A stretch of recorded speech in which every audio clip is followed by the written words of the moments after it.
Após a fecundação, a formação da semente se dá em 3 fases. A histodiferenciação, também chamada de embriogênese, a maturação ou enchimento da semente e a dessecação das sementes. Isso principalmente nas sementes ortodoxas. Neste vídeo, o professor Marcos Meiado, da Universidade Federal de Sergipe, vai falar sobre as 2 primeiras fases. Assista depois o último vídeo em que ele fala sobre dessecação de semente.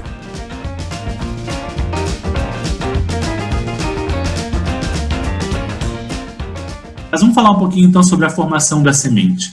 Quando essa semente vai ser formada, como eu falei para vocês, as sementes vão ter alguns tecidos de reserva, que são representados pelo endosperma, perisperma e cotilédone, o embrião, propriamente dito, e uma estrutura que é chamada de tegumento, que vai proteger, né? Essa casca da semente, como algumas pessoas falam, protege esse embrião que está ali dentro daquela estrutura com o seu tecido de reserva para mantê-la viva por bastante tempo, se for uma semente ortodoxa. A gente já vai ver sobre isso.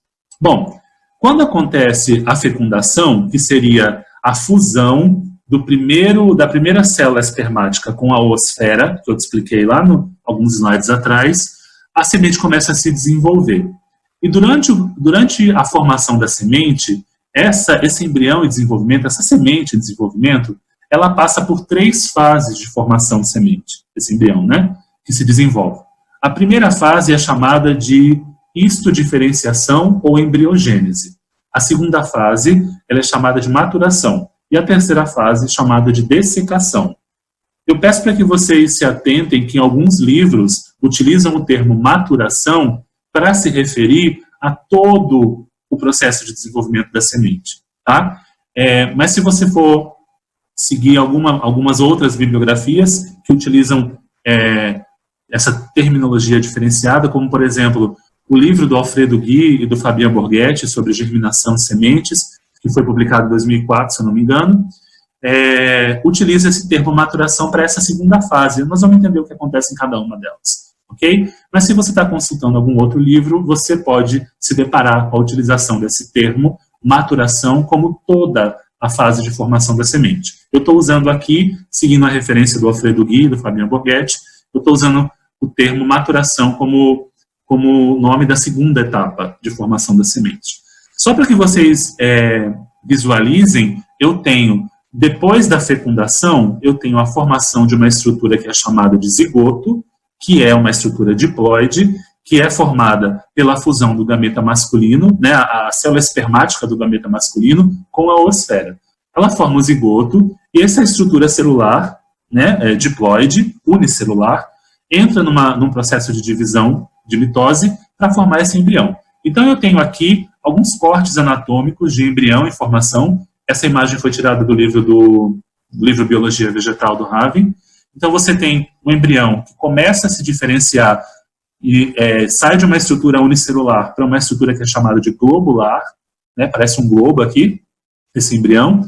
Depois essa estrutura continua se desenvolvendo e assume uma morfologia que a gente chama de embrião cordiforme, que lembra um coração. E essa estrutura, essa aba aqui do coração, continua se desenvolvendo e esse embrião assume um formato que é chamado de embrião torpedo, e aí continua se desenvolvendo, crescendo durante as fases de formação da semente, até que essa estrutura é liberada. Essa semente é dispersa na natureza.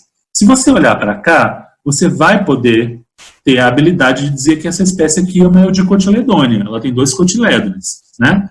Diferente do milho, que só tem uma, ou outras monocotiledôneas. Então, eu não sei qual é a espécie, não me lembro agora qual é o exemplo que o Raven usa lá no livro dele de Biologia Vegetal, mas aqui você tem uma espécie com 2 cotilédones, ok?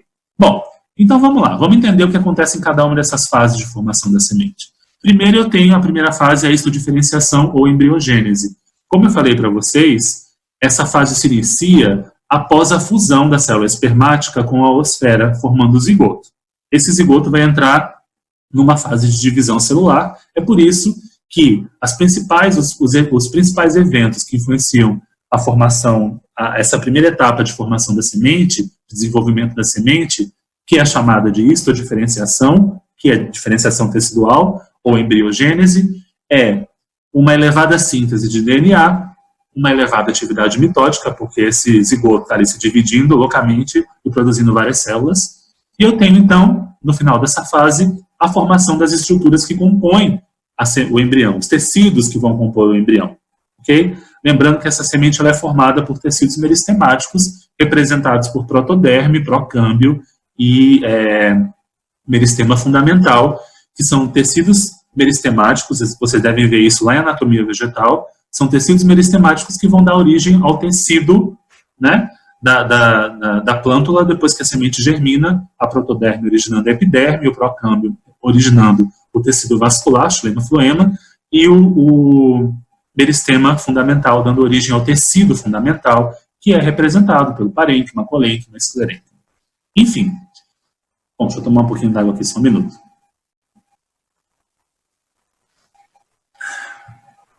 Bom, se você for olhar para essa semente em formação, aqui, você vê essa célula vai se dividindo aqui em duas, e aí tem essa estrutura. Essa região mais periférica são células que dão origem às células da protoderme, né, ao tecido meristemático protoderme, que eu acabei de explicar para vocês, mas essa semente continua se desenvolvendo, assumindo outras morfologias, que vão dar origem, então, à formação do embrião completo. No final dessa primeira fase, no final da fase de histodiferenciação, o embrião praticamente tem todos os seus tecidos prontos, mas as células estão bem pequenininhas ainda estão se desenvolvendo, né? E aí a semente passa para a segunda etapa, que é a fase 2 do desenvolvimento da semente, que eu estou utilizando a palavra maturação para representá-la, ok? Bom, nessa segunda fase, na fase de maturação, eu tenho alguns eventos ocorrendo aí. O primeiro deles é a expansão celular.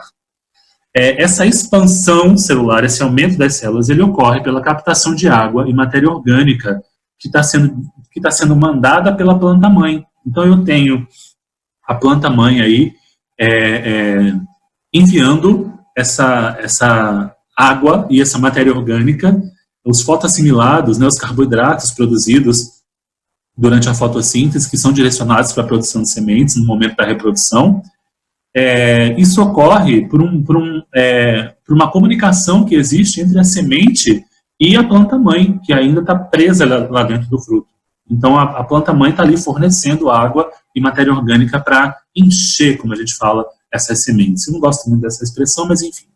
Então, eu tenho uma alocação de recurso que é direcionada, esses recursos são direcionados para a produção de semente. Tá? Bom, no final dessa segunda fase, no final da fase de maturação, a semente adquire o que nós chamamos de maturidade fisiológica. Então, nesse momento, a semente já tem a maturidade fisiológica, que significa que ela já é capaz de germinar. A maturidade fisiológica de uma semente está relacionada com a sua capacidade germinativa. No final da segunda fase, então, a semente já consegue germinar. E eu sempre faço uma pergunta quando eu estou dando essa aula para os alunos.